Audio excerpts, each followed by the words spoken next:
What are our learning objectives for today? Today we are going to learn the elements of a diary entry. Why are we learning this? Knowing the elements of a diary entry will help you be able to create your own diary entry later this week. And how are we going to learn this? We're going to read a model diary entry and then use keywords to identify the elements. So what are the elements of a diary entry? Diary entries include the date, month, year, and sometimes the specific day. Diary entries also are written in first person. So it's the person who's writing it is the voice that you hear. So you usually see pronouns like I, me, my, we, and us. They include an introduction.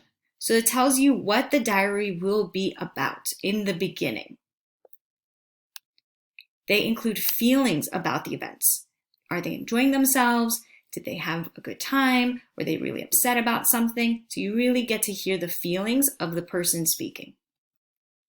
They describe the events in the order that they happen, chronologically. So what happened first, what happened second, what happened third, and what happened last.